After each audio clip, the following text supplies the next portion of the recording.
¿Alguna vez te has parado a pensar en cómo vives sabiendo que algún día vas a morir?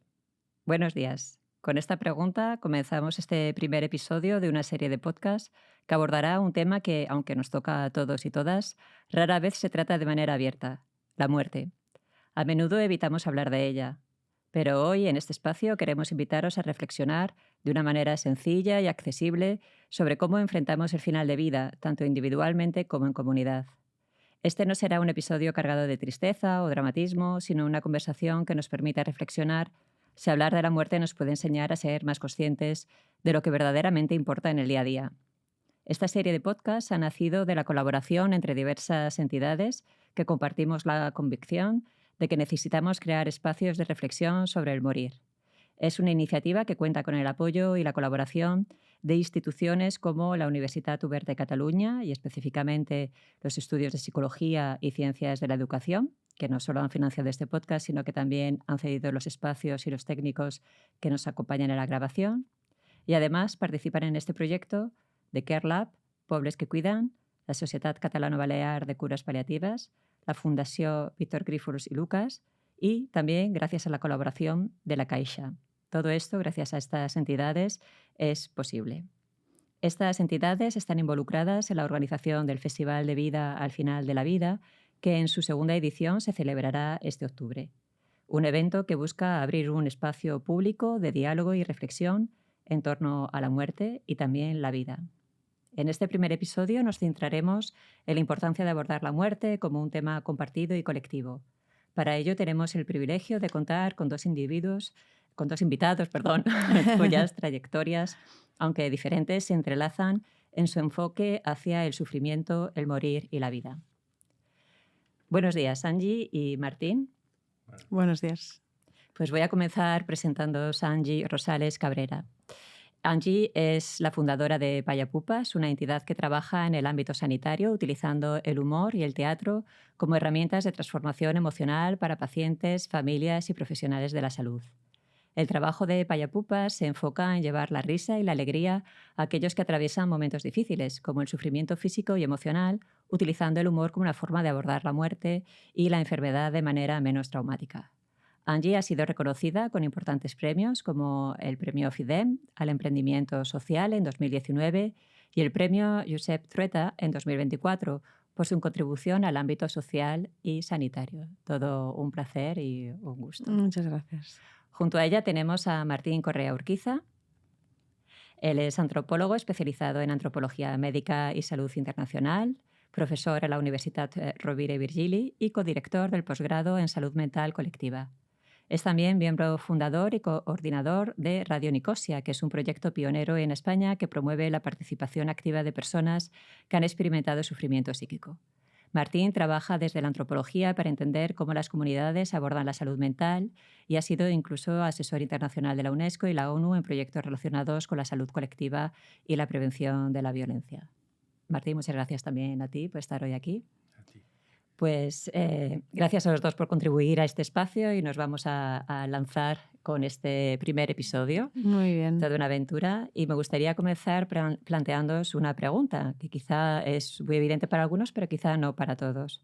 ¿Por qué, si la muerte es una experiencia universal, existen tantas diferencias en la manera de afrontarla e incluso en algunos contextos de celebrarla, ¿no? El ejemplo clásico que suele venir a la cabeza, ¿no?, cuando hablamos de este tema es el famoso Día de los Muertos en México, donde la muerte no se ve como algo triste, sino como una ocasión para honrar a los que ya no están, celebrando su vida a través de rituales y de ofrendas. Además, es una festividad en la que participa todo el mundo, incluyendo niños y niñas, ¿no?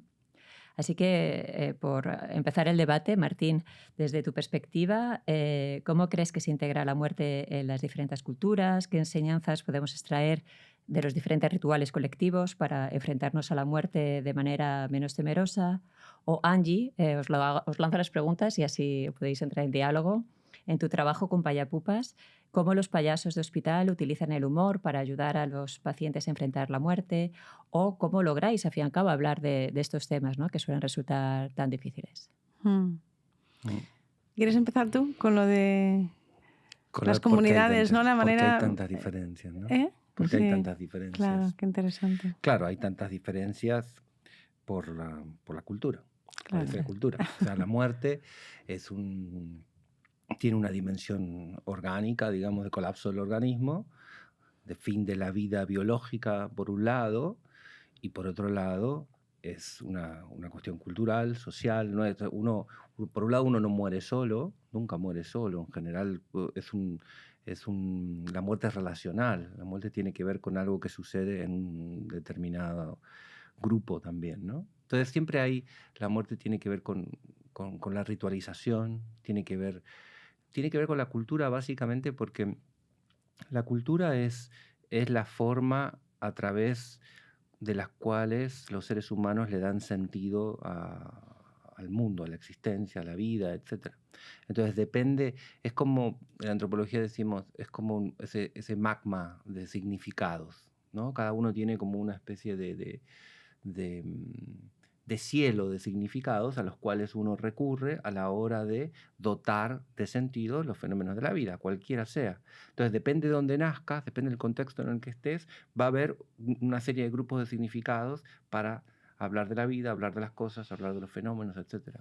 Y la muerte entra ahí.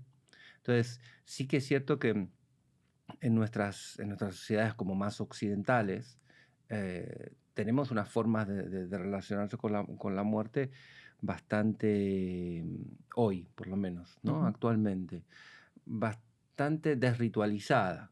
O sea, los rituales han sido captados por las burocracias de alguna manera, o quizás podemos decir que el único ritual que podemos encontrar a veces tiene más que ver con la burocracia que con aquello que se pueda producir en un grupo, en una familia, en un entorno. Y eso probablemente también tiene que ver con la propia concepción de la muerte que tenemos aquí. Hay como dos grandes formas de significarlo a nivel mundial y intermedios después. O la muerte como un fin o la muerte como un tránsito. Nosotros estamos quizás más en el lugar del fin, porque lo asociamos con lo biológico a veces, ¿no? Ujú. Porque entendemos que no hay vida más allá de esta vida que tenemos aquí. Porque entendemos que la única forma de estar vivo es la vida orgánica y a partir de ahí la vida relacional. Pero el resto del mundo, que es un resto muy grande también, que a veces pensamos que no, estamos aquí, Ujú. no sé, en Europa y somos una cosita muy chiquitita, pequeñísima, pero después hay sociedades casi mayoritarias en muchos lugares, o sea, son mayoría en relación a nosotros, entonces se entiende como un tránsito, pero se entiende como un tránsito porque se entiende que la vida es algo más que aquello que tiene que ver con lo orgánico. Por ejemplo, la vida es algo que tiene que ver con los sueños, por ejemplo. Nosotros no entendemos, en nuestras culturas los sueños están más mirados desde, qué sé yo, desde los neurólogos que analizan el sueño. Y son una serie de conexiones que pasan en el cerebro, pero sin sentido. Para nosotros no tiene sentido en nuestro contexto. No le damos utilidad, a menos que aparezca, no sé, Freud apareció e intentó generar Psicoanalista, sí. un campo de análisis, ¿no? Pero en general nuestra relación es como un sinsentido. Pero la mayoría de las otras sociedades hay tanta vida aquí como en el sueño. Y es tan importante poder vincularlas. Ujú. O sea, ¿qué es lo que pasa en esta vida? ¿Qué es lo que pasa cuando sueño? Entonces, lo que pasa con lo que pasa en el sueño también tiene que ver con lo que pasa después de la muerte. Hay algo ahí que está más allá de la vida orgánica. A mí me parece interesante pensar cómo hay muchas sociedades que se relacionan con la muerte en términos de tránsito porque entienden que hay algo más allá. Pero ese entender que hay algo más es algo que pasa cuando están vivos, digamos. O sea, puedo ir a visitar a mis ancestros. Por ejemplo, la cultura Bwiti, que por poner alguna, culturas africanas donde hay mucha relación con los ancestros. Entonces muchas veces, no sé, toman sustancias, los Bwiti toman iboga para viajar a la tierra de los ancestros y se relacionan con ese mundo. Y cuando mueren no tienen mayor sufrimiento, porque van a esa tierra, hay un sufrimiento social, lógicamente, pero van a esa tierra que alguna vez ya han visitado. Y también van a una tierra en donde se encuentran con aquellos que los precedieron, ¿no? Entonces hay algo de menor sufrimiento al entenderlo en términos de tránsito, ¿no? O sea, en ese sentido, no nos interesa en todo caso cuál es la verdad, sino cómo cada uno lo va percibiendo, cómo lo va construyendo. Y a partir de ahí, qué relación establece con el hecho de la muerte. Gran parte del sufrimiento que tenemos nosotros tiene que ver con que lo entendemos exclusivamente como un fin, que en una dimensión, claro que es un fin. Para todas las culturas hay algo de fin, no es que los otros dicen no, pero el tránsito implica pasar a otro lugar, se acabó esto, pero pasamos a otro lugar, ¿no? Entonces, como en los modos de significar ese otro lugar, el lugar del sueño, el lugar del delirio, si queremos, el lugar del viaje psicodélico, psicotrópico, es un lugar en donde hay existencia posible. Entonces puedo ir hacia ahí. Entonces mi relación con la muerte es diferente, ¿no? Claro, y también tienes toda la razón en que Europa somos muy, muy egocéntricos. Nos pensamos que el mundo gira en torno a nosotros, ¿no? Realmente. Y yo creo que está muy bien hablar de que en la mayoría de los lugares del mundo no es una cosa tan tabú. Eso yo creo que para quien nos escuche, ¿no? Ayuda mucho, porque nos pensamos que lo que sucede aquí es lo más importante. En realidad es como dice él, somos un lugar tan pequeño en el mundo y que además a partir de ahora va a tener tan poca trascendencia, pero bueno, eso lo dejamos para otro momento. Además de esto que decías, Martín, más allá de el consuelo que puede encontrar una persona en que no se acaba aquí, sino que en algún otro lugar está y cuando yo también llegue ese momento te voy a encontrar, que eso también tiene mucho que ver con las religiones, en qué lugar queda ese sufrimiento que yo siento por la ausencia de esa persona, ¿no? Y eso tiene que encontrar un cobijo, eso tiene que encontrar un lugar, porque por mucho que tú entiendas intelectualmente que eso ha sucedido, tú sientes una ausencia, tú sientes una añoranza, tú sientes un vacío tremendo, ¿no? Entonces, ¿en qué lugar queda eso? Es como que nos obligamos a que la razón lo invada todo, porque desde Descartes nosotros en este lado del mundo vivimos así, pero nos hace también mucho daño, porque más allá de que tú lo puedas entender intelectualmente, ese dolor, ese desgarro profundo que uno siente en función de la relación que tenga con esa persona fallecida, eso también tiene que encontrar un lugar, ¿no? Y dicen, yo no lo he vivido tan de cerca, pero dicen que el tiempo ayuda, que la ausencia se cura con el tiempo, pero ese vínculo y ese legado que esa persona te haya podido dejar, eso permanece para siempre en ti hasta que tú fallezcas, ¿no? Entonces, también me parece que hay de alguna manera que hay que defender esto, ¿no? Y por eso creo que las personas que fallece alguien querido, además de en la soledad en la que vivimos ese momento, sienten tanta soledad porque socialmente hay tan poco espacio para ese dolor. El DSM, ahora no sé por qué edición van, el 6 me parece que es, o el 7, el DSM es la guía de los médicos, ¿no? Da un tiempo, perdón, creo que son 3 meses. Si más allá de 3 meses te dura el duelo, el luto, es que ya empieza a haber algún tipo de síndrome al que hay que ponerle una palabra, ¿no? Se patologiza. Eso es un espanto, ¿no? Perdón, que he hecho esta, introducción. Totalmente que hay que el hecho de que en otras sociedades se trabaje de otras maneras, o se piense de otras maneras y por tanto se sienta también de otras maneras, nos puede dar unas pistas para calmar algunas cosas, pero el dolor va a estar ahí. Y en las otras sociedades también, en otras culturas también hay un dolor vinculado a la ausencia y hay una necesidad de reacomodarte. de reacomodar tus relaciones, reacomodar tu mundo, hacia dónde voy, cómo voy a hacer, etcétera, etcétera. Por eso decía que la muerte siempre es un hecho relacional, porque no se muere, uno no se muere solo, sino se mueren relaciones que tienen que volver a encajarse, volver a ordenarse y reordenarse. No es un hecho individual. Y me parece interesante que traigas a Descartes, porque sí, es verdad, hemos estado históricamente obsesionados con este señor, con este modo de pensar y ordenar el mundo, pero también es interesante reconocer que no es absolutamente así. Es decir, en el sentido de que todas y todos tenemos pensamientos mágicos a lo largo de nuestras vidas y le damos lugar a los pensamientos mágicos y le damos lugar de repente a... Si una persona querida ha sido desahuciada, tú no eres creyente, desahuciada en el sentido de que ya no parece que va a morir, es muy probable que la gente termine o en la Virgen de Lourdes o en no sé dónde o en no sé dónde. Todos vamos buscando mecanismos para sostener el sentido de la vida, el sentido en el momento definitiva. en donde lo demás ha caído. Y tenemos que reconocer que la razón no explica todo lo que existe. O sea, la razón nos tiene que ayudar a pensar, a entender que la razón no nos alcanza a pensar todo aquello que existe, que es muy arrogante pensar que existe aquello solo que somos capaces de pensar, ¿no?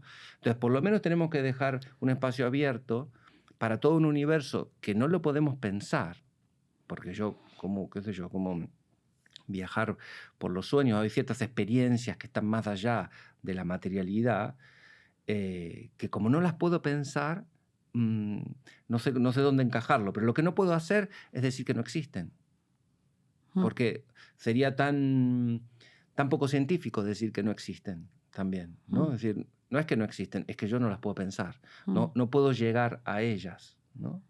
Pero sí me parece interesante que incluso en nuestras sociedades todas y todos coexistimos con estos pensamientos, pongámosles mágicos, pongámosles no racionales, ¿no? El amor es irracional, el miedo muchas veces es irracional o está sostenido en algún mecanismo inconsciente. Es como que hay que abrirnos a ese espacio, a reconocerlos en nosotros, en nosotras, total. ¿no? Sí, totalmente. Todos nos decimos, somos racionales, sí, pero cuando te estás por morir vas a buscarle, Dios, por favor, alguna movida, a quien sea.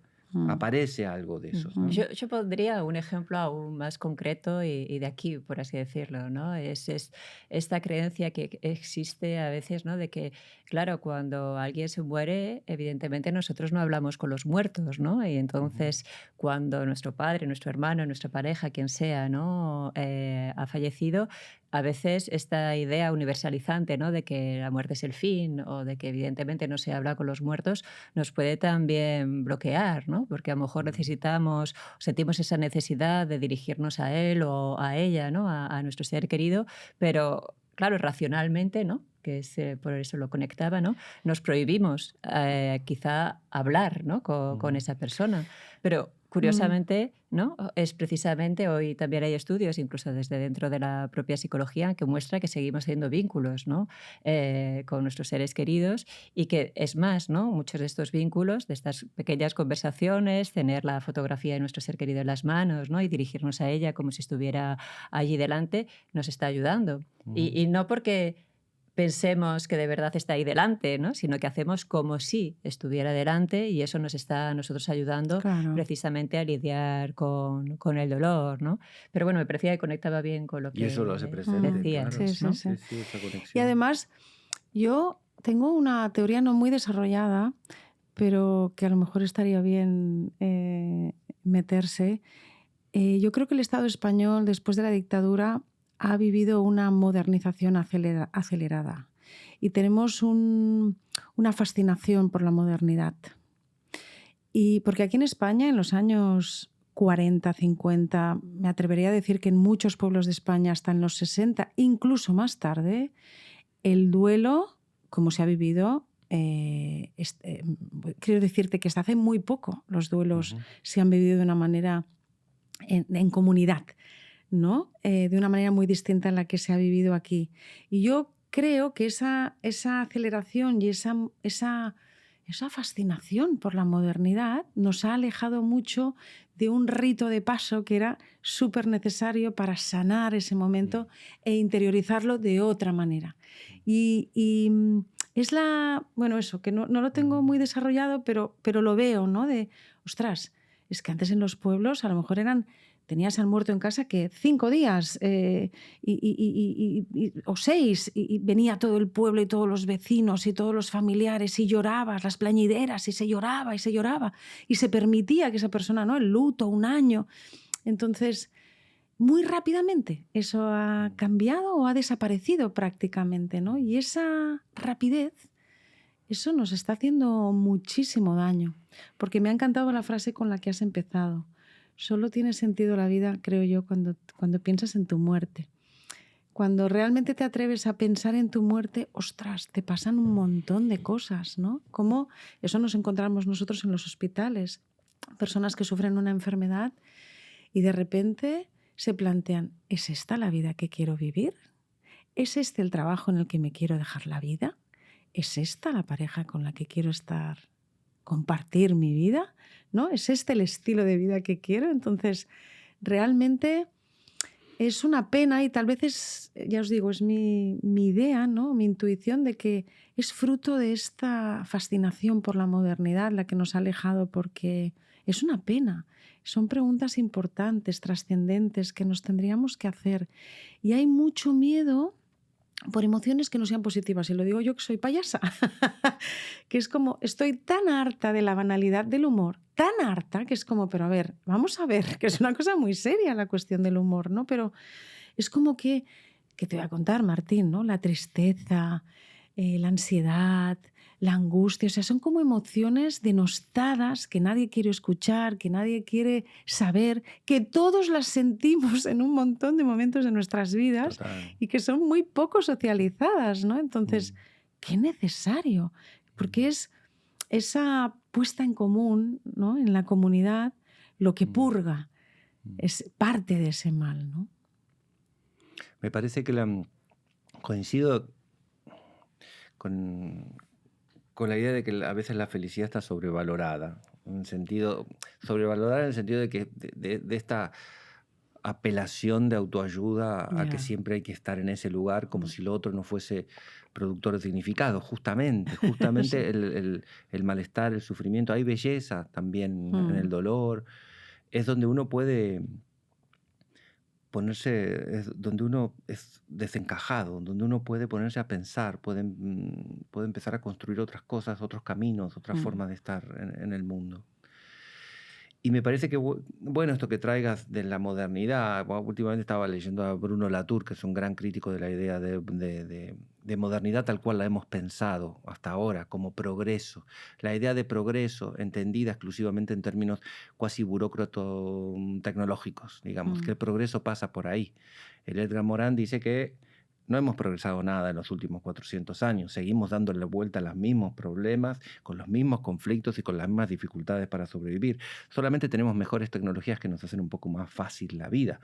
Pero el problema es que la modernidad ha entendido el progreso como un avance tecnológico, y que es una dimensión, pero realmente no hemos avanzado tanto. Y el problema también es que ese progreso tecnológico se sigue haciendo y se está haciendo, y ahora con el furor de la inteligencia artificial, etcétera, a costa de lo humano, a costa de los rituales, a costa de la vida en general. Entonces, este proceso de perder la ritualización de la muerte, el argumento clave es que se ha burocratizado y se ha, en todo caso, sanitarizado. El problema es de cuestión sanitaria. Ahora descubrí que uno puede velar a sus muertos en casa. ¿Ah, Pero, sí? sí, aquí es legal velar a los muertos en tu casa, pero ¡Anda! tenés que contratar a un servicio funerario. O sea, siempre tiene que haber un funerario ahí por la cuestión de la higiene, etcétera, etcétera. Pero en general la gente no sabe mucho de eso. Y terminás pagando los 3.000 euros que cuesta de media un servicio funerario en una funeraria. Pero el problema de ese hacer funerario, digamos, o del monopolio de ese hacer funerario, es que las personas han perdido la posibilidad de que el ritual sea propio y sea, digamos, diseñado, ¿no? Pensado. Lo que te dicen en una funeraria en todo caso es trae el retrato y que esté contento. Entonces ponen un retratito arriba del cajón Ay, por y es favor. toda la incidencia que tú puedes hacer. Y después puedes decir si está abierto o no está abierto, depende de cómo esté el muchacho o la muchacha. Pero el tema es decir, que si uno pensara, si nosotros pudiésemos pensar, es decir, cómo nos gustaría morir o cómo nos gustaría acompañar a un ser querido. Yo conozco experiencias que se han hecho aquí, absolutamente ilegales. Y eso es interesante también, perdón que lo digamos, pero hay experiencias ilegales que tienen que ver con que las personas hacen cosas. No Absoluta. estamos promoviendo la ilegalidad, sino estamos Claro. reconociendo que hay algo ahí y que la gente Que te necesita apropias, que se apropien. sí. Justamente, ¿no? O Sí. sea, tengo amigos y conocidos que han cremado a sus seres queridos, los han arrojado al mar desde pequeños barquitos, han hecho cosas que bordean lo legal o que son ilegales. Pero que me parece interesante a veces como respuesta a esta Sí, sí. sobreburocratización del morir. O sea, todo está en el hospital, está todo organizado de una determinada manera, que es como la institucionalización del morir, podríamos decir. Sí, sí. ¿No? Como un morir institucionalizado. Sí, además eso hace que te vayas alejando, porque como os decía, ¿no? Seguramente hace unos cuantos años, si nosotros hubiéramos muerto en un pueblo, tendríamos familiares que sabrían cómo se hace eso. Al dejar de hacerlo, es que ya no te atreves ni a acercarte a un cuerpo sin vida, ya no sabes qué hacer con él, te estremece, o sea, al alejarnos vas perdiendo esa naturalidad necesaria para convivir con ese momento también de la vida, ¿no? Y sí, lo que pasa es que también hemos de aceptar que somos una sociedad individualizada, es decir, los ritos han ido desapareciendo justamente porque el individuo ha tomado la importancia y no la comunidad, ¿no? En muchas ocasiones, ahora hace poco veía una película de la comunidad gitana, claro, los gitanos viven es la comunidad lo importante, y bueno, otros tantos grupos o sociedades, ¿no? Actualmente, pero lo importante es la comunidad, no el individuo. Nosotros estamos inmersos en donde el individuo es lo importante y no la comunidad. Y eso ha traído, para el tema que estamos hablando, pues que muramos como morimos. O terminamos muriendo solos. Yo no creo que estamos en un... no creo que tengamos que aceptarlo. En el sentido... En eso estamos muy de acuerdo. Claro, no hay que aceptarlo. O sea, y además eso está en tensión permanente, esta idea de que somos una sociedad individualizada. Ahí está el famoso documental de la teoría sueca del amor, que es muy interesante para pensar lo individual, el problema que genera la individualidad. Tampoco estamos pensando en que todo tiene que ser, en que el individuo desaparezca en lo comunal, sino que estamos en tensión permanente, en retroalimentación. Habrá momentos donde está bueno priorizar lo individual, momentos donde priorizar lo comunitario, lo familiar, etcétera, etcétera, etcétera.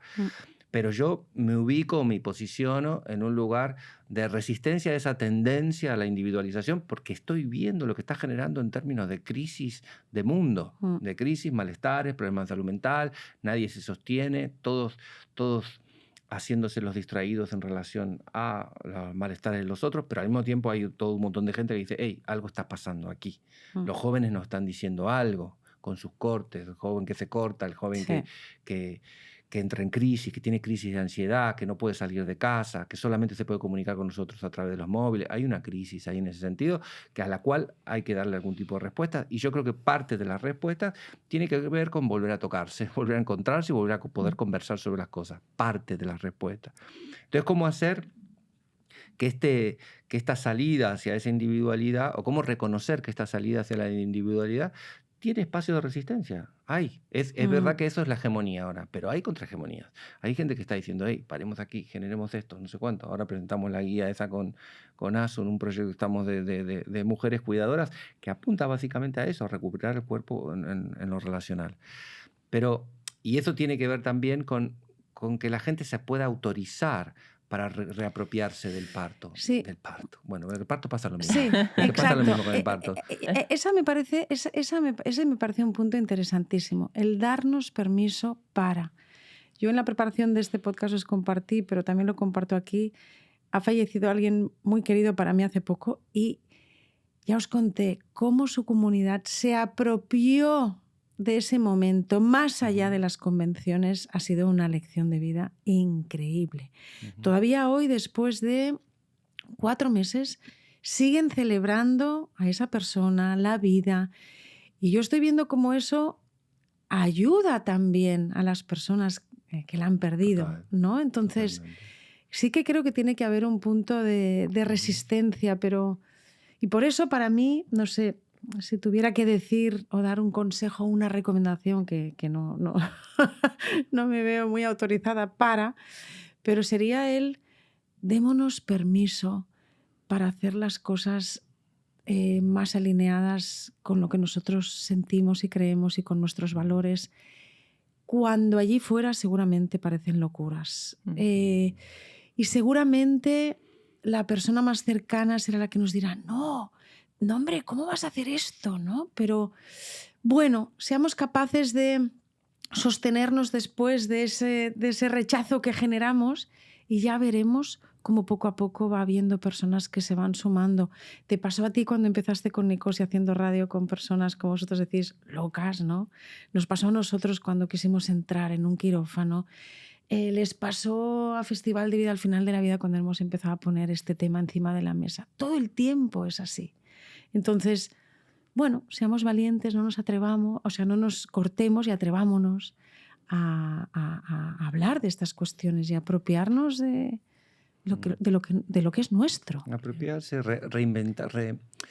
reinventar o rediseñar rituales, repensar. No quiere decir que vamos a sí. volver a las plañideras. Claro, eso es lo que, No, lo que no quería vamos a subrayar, volver. ¿no? Que, Sí. que no consiste en volver hacia ese pasado, No, ¿no? Porque también había Bueno, aspectos muy... Pero no, en absoluto. Claro. Sí. Además, yo creo que tiene mucho que ver con la pareja. Cuando tú estás en pareja, al final, bueno, no sé si a vosotros os pasa, pero llega un momento que es, vamos a atrevernos a ser la pareja que somos genuinamente. Estos dos que nos hemos juntado, pues es lo mismo. Vamos a atrevernos a celebrar esta muerte de la manera en que esta situación lo pide. No estoy hablando de copiar cosas. No, al contrario. Si de lo que se trata es de ser atrevido y estar como muy alineado a tu estilo, a tu manera, porque seguramente, no sé, la celebración de mi muerte será una y la tuya, Belén, será muy distinta, porque responde a tu estilo de vida, a tu manera de vivir, de sentir, de relacionarte, y la de Martín también, ¿no? Si es que de lo que se trata es de atreverse a hacer lo único. Esa es la dificultad. Antiguamente, digamos, había rituales que estaban estructurados socialmente, que también eran por momentos una cárcel, como lo es hoy la burocratización. Claro. Hoy es el ritual de la burocratización también puede ser una cárcel. Lo que estamos pensando es decir, nos podemos autorizar para pensar en la posibilidad de diseñar nuestro propio proceso o el proceso de alguien que se está yendo junto con la persona. ¿Cómo hacemos? ¿Qué quieres que hagamos? ¿Qué es lo importante? ¿Qué es lo importante para ti? ¿Qué es lo importante para nosotros? Que vas a estar aquí y poder reconocer que esa persona que se va estará aquí mientras haya alguien que lo recuerde.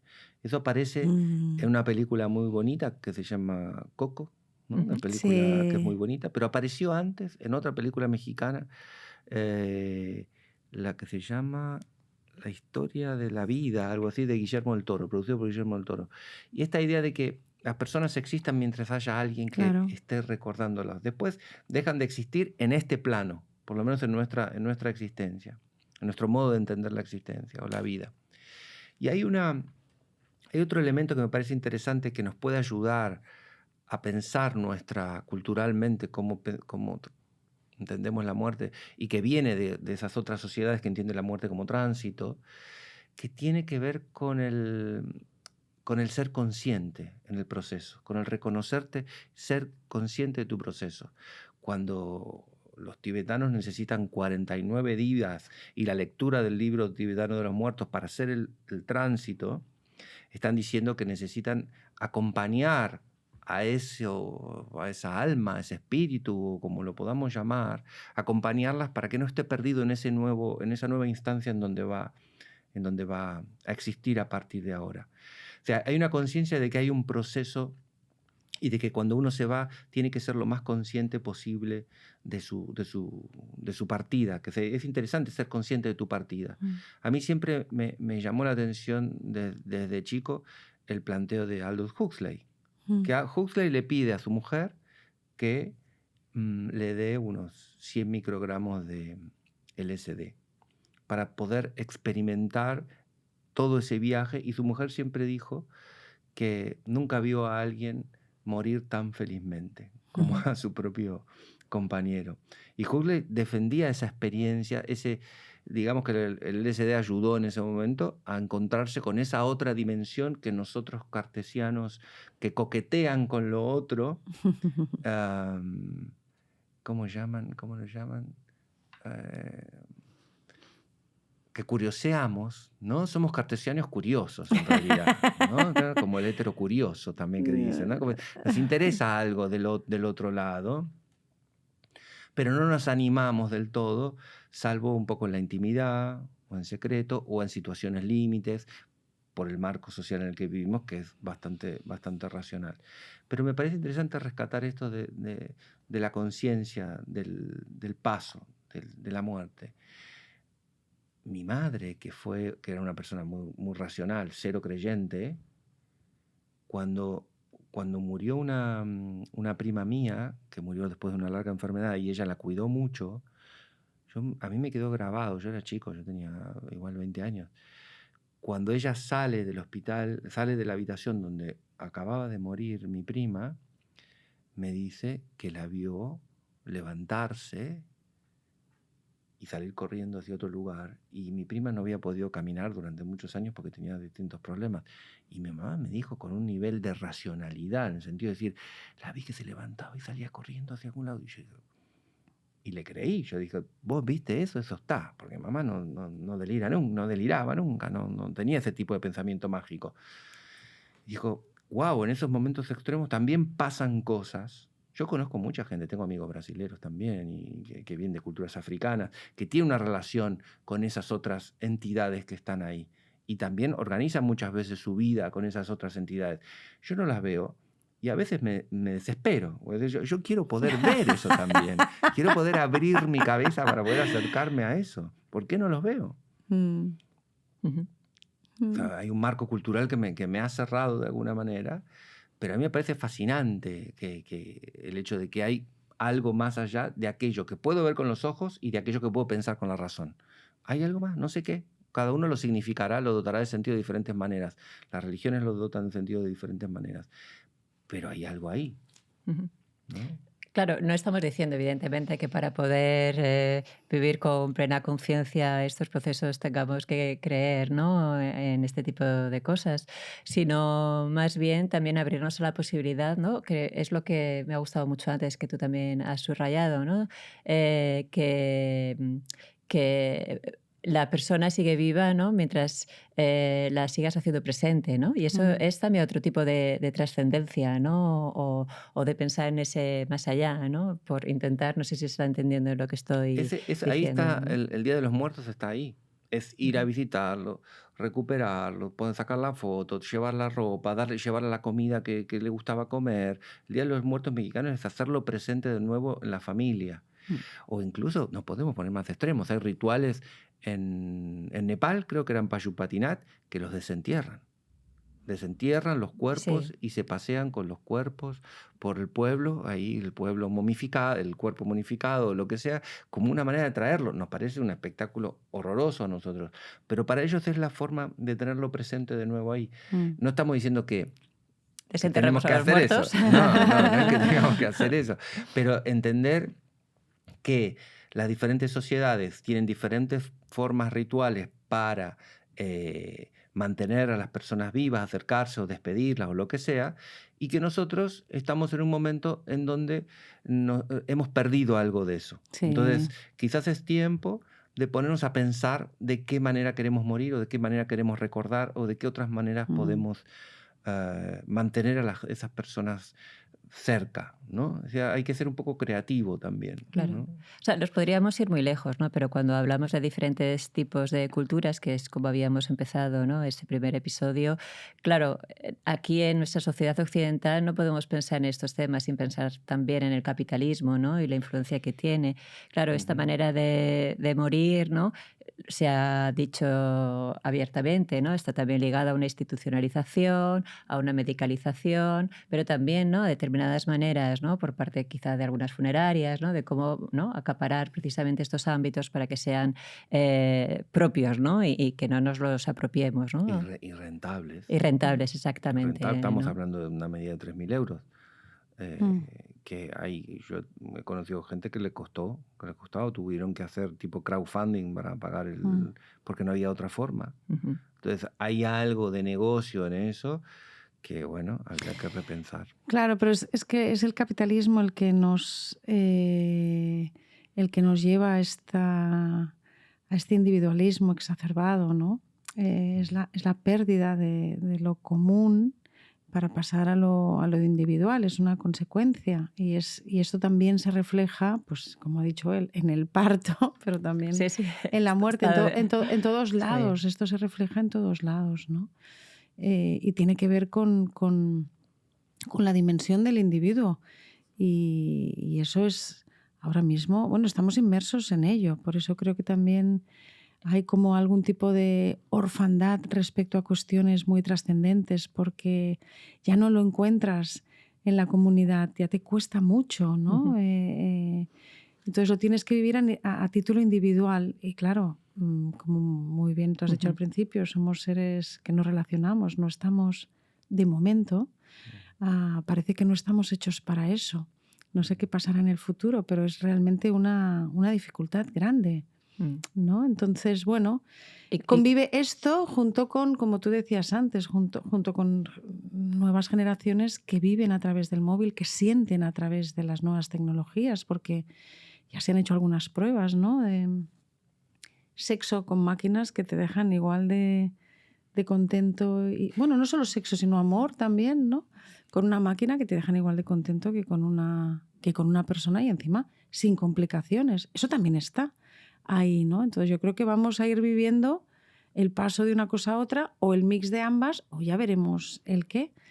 Pero eso es lo que está sucediendo. Yo creo que estamos en una especie como de duelo por orfandad, porque los individuos nos sentimos desarraigados de esa comunidad. Y eso es difícil. Eso es difícil. Yo creo que es parte de los síntomas que tenemos hoy en día, ese desarraigo de la comunidad. Perdona, Angie. Es que ¿Cómo creéis vosotros que podríamos reapropiarnos de ese proceso de morir?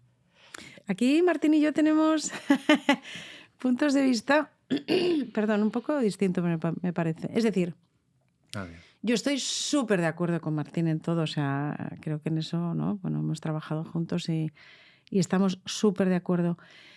Yo empiezo a pensar que tanto sufrimiento también se debe a que estamos en un cambio de paradigma, estamos pasando de una cosa a otra y todos esos valores que teníamos están perdiendo sentido.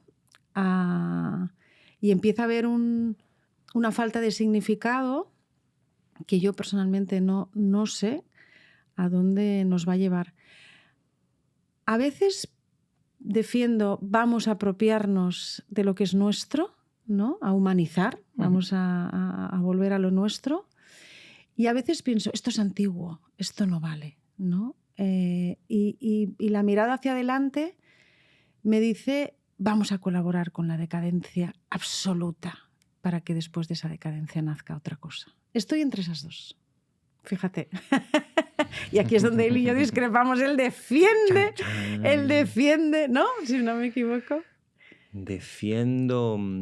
Bueno, ambos defendemos. Es que esa idea es la idea que nos vendieron históricamente de la modernidad. O sea, antes eran los pantanos que iban a inundar las casas y que había que, bueno, es el progreso. Después hay diferentes progresos que nos han vendido como inevitables y que no hay que resistirse, pero son progresos que están llevados, son progresos en un sentido de la palabra progreso, que es lo que intentaba explicar antes.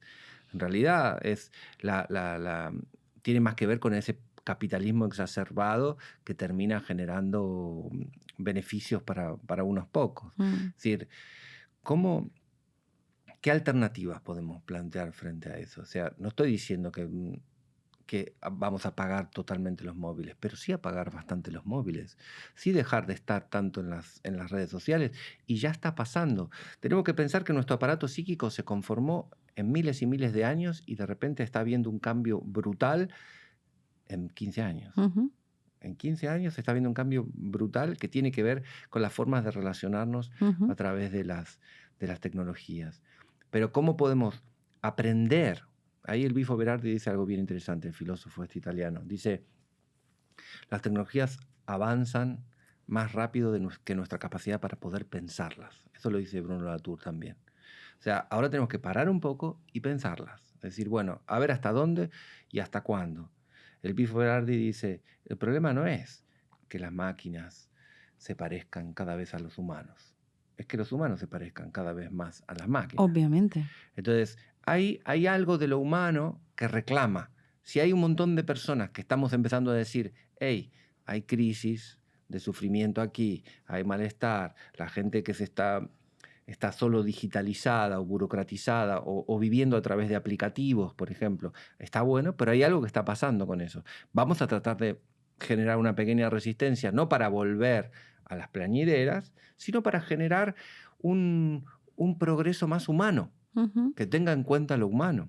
Y tampoco, dicho sea Pero de eso, paso, perdona, Angie, tampoco, dicho sea de paso, para abolir el uso, ¿no?, del móvil o de nuevas tecnologías. Es decir, no es una cuestión dicotómica, ¿no?, entre una cosa y la otra, entre una vida Pero sí, online y una vida pero offline, sí hay ¿no? que hacer una resistencia porque todo el mundo tecnológico está sostenido por el Silicon Valley, por el eje del capitalismo mundial. Ujú. Si uno lee a Didier Fassin o Eric Sadin, no, Didier Fassin creo que era, tiene un libro que se llama La siliconización de la vida. Ujú. O sea, nuestra vida está definida desde Silicon Valley. Todo lo que hacemos. Son 4 empresas que manejan nuestra existencia. Hay algo ahí que hay que generar un tipo de resistencia. sí, pero sí. Y no es el contexto del podcast, ¿eh? Pero totalmente de acuerdo en esto que cuentas, pero hay algo que tiene más que ver con que históricamente están sucediendo cosas diferentes, ¿no? La lectura que haces respecto de lo que ha sucedido hasta ahora, no sé si es del todo justa, porque la importancia del ser humano en el siglo XVIII, siglo XIX, fue su expansión, ¿no? El humano como centro del universo, como centro del mundo. Eso ya no es más así, pero no es algo que únicamente dependa de nosotros, sino que la historia y el devenir histórico también tiene su propia inercia, su propio funcionamiento, Pero ¿no? estamos nosotros ahí. Está lo humano ahí. O sea, hay un Elon Musk que se quiere expandir hacia en no eso sé estamos dónde. totalmente de acuerdo, pero No creo, me cuesta pensar en entelequias, así en cosas abstractas. Nosotros somos los que le damos el movimiento a todo esto. Y nosotros somos los que podemos generar un tipo de resistencia, parar algo, decir esto sí, esto no. Yo apago el móvil. Yo puedo decir, el fin de semana apago el móvil. Yo puedo decir, voy a tratar de generar un ritual con la persona que está partiendo, voy a tratar de ser lo más imaginativo posible. Ahí está la Donna Haraway, dice, tenemos que reimaginar el mundo, tenemos que volver a imaginarlo, tenemos que salir de ese lugar del nihilismo, de que ya está todo perdido y todo va a seguir por ahí porque el capitalismo es imparable. Tenemos que reimaginar formas de mantenernos vivos. Payapupa es una forma de imaginar algo en un contexto en donde antes no era imaginado. Totalmente. Incluso, es decir, ¿qué hace esta gente aquí? Como decías Sí. antes. Tenemos que imaginar formas de volver a conectar porque hay gente que la está pasando mal. No digo vamos a frenar, qué sé yo, toda la tecnología. No, ese sería un absurdo. Pero sí pequeñas resistencias. Yo tengo pequeñas resistencias que hago eso. El fin de semana apago los móviles o a tal hora no contesto más WhatsApp, Sí, etcétera, etcétera. sí. Sí, no, simplemente me gustaría señalar que esa es la gran paradoja, ¿no?, de las nuevas tecnologías, como por ejemplo la de las redes sociales, ¿no? Mm, Pero no podemos olvidar que también se puede producir resistencia dentro de esas redes sociales, ¿no? ujú, Es decir, que si volvemos al tema que nos ocupa, ¿no?, que es el del morir o del duelo, inclusive, ¿no?, porque ujú, entiendo que entra dentro de este tema también de final de vida, dentro de redes sociales o incluso de las comunidades de jugadores que juegan a videojuegos, ¿no?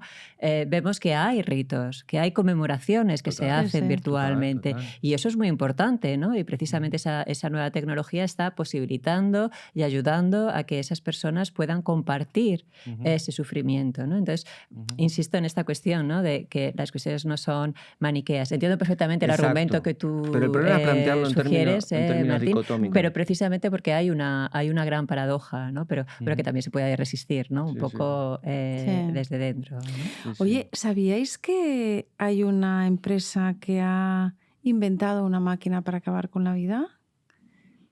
La eutanasia, Sí, una máquina de El- hay una eutanasia. máquina, hicieron un experimento. Fíjate que ahora lo pensaba, digo, ¿dónde tengo ese artículo? Ah, porque está feo decirlo y no dar el dato ni Mm, de la empresa. Pero sí, han ideado una máquina en donde tú entras y puedes, creo que es con gas, ujú, y puedes acabar con tu vida. Y entonces lo hicieron como un experimento social. mm, Y sí que tenían un buen bufete de abogados, miraron cómo lo tenían que plantear para que no tuvieran problemas legales. mm, mm. Y creo que fue en Suiza y se generó una polémica social brutal al respecto. O sea que, fíjate, ya Claro, ese es un tema que no ha salido, ¿no? El derecho también a la muerte en me algún parece momento. sensacional. Pero tiene toda su complejidad eso. Hace unas semanas estuve con un grupo, con una asociación que se llama Son Provisionals, una asociación muy bonita, unas chicas de Girona que querían hablar sobre estas cosas. Y una señora, una mujer mayor, empezó a hablar del derecho a la muerte, el derecho al suicidio, si querés, de poder acabar con tu vida. Y, y en un momento había como un acuerdo, sí, uno está bien, es el derecho de cada uno a hacer lo que quiera con su vida.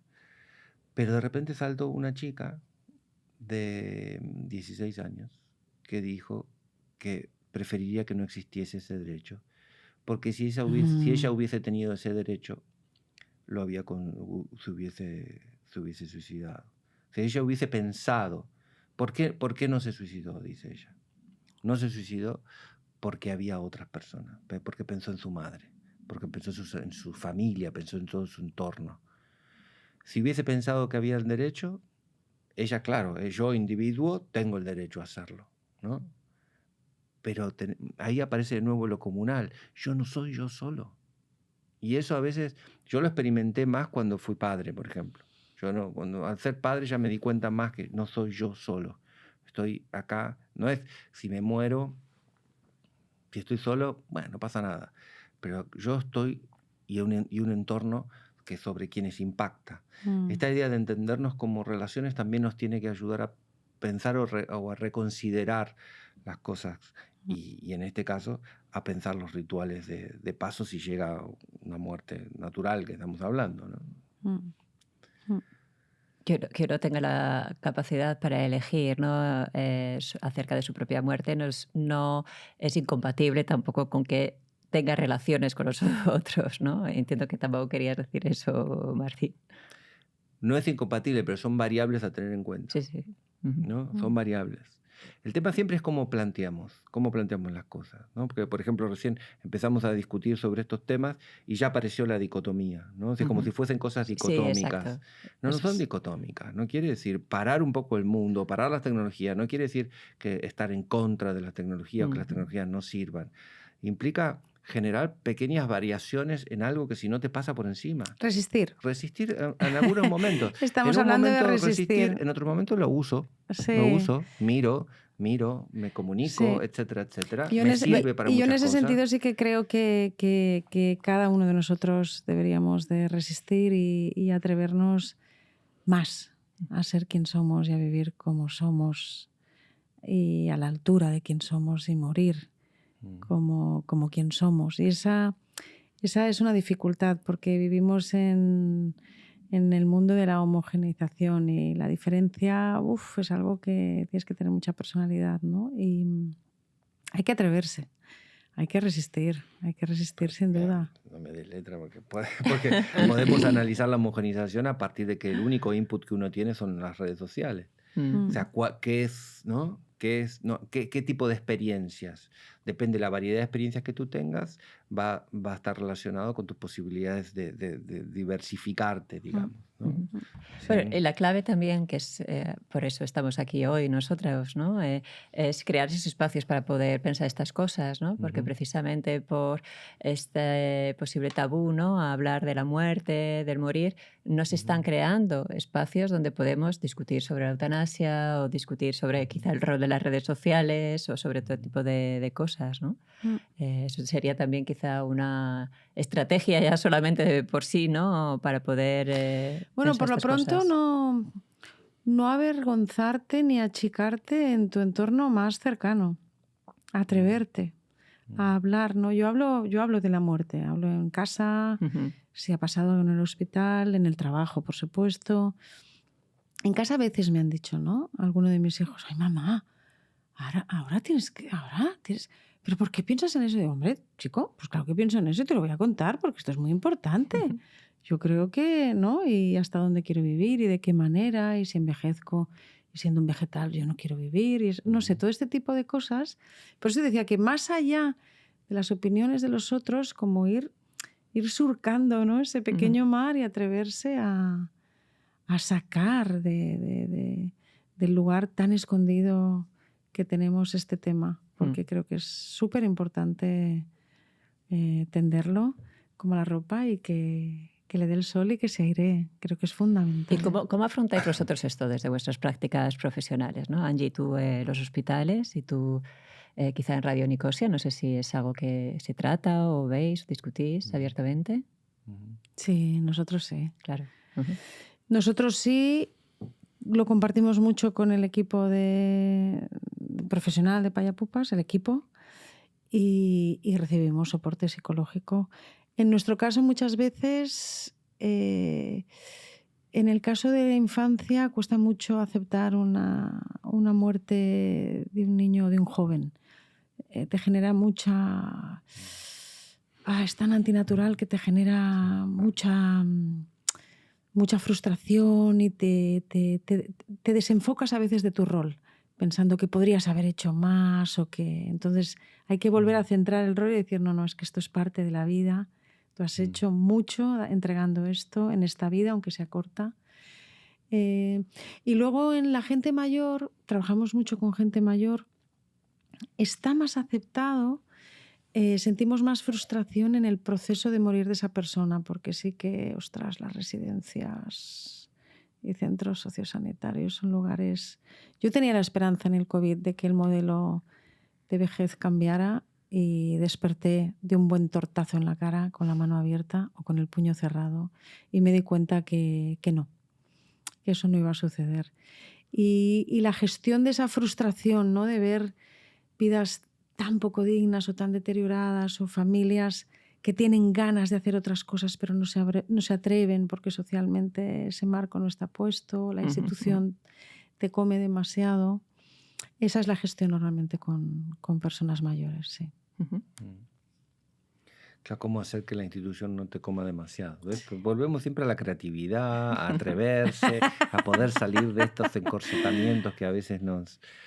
No, en Nicosia aparece muchas veces la idea de la muerte. Cada programa se construye a partir del deseo, la inquietud de algún compañero o compañera, y eso está ahí. No hace mucho hicimos un programa sobre cuando muera mi madre, en el programa de uno que lo propuso uno de los chicos, que aparece como inquietud, como angustia, ¿qué va a pasar conmigo cuando muera mi madre?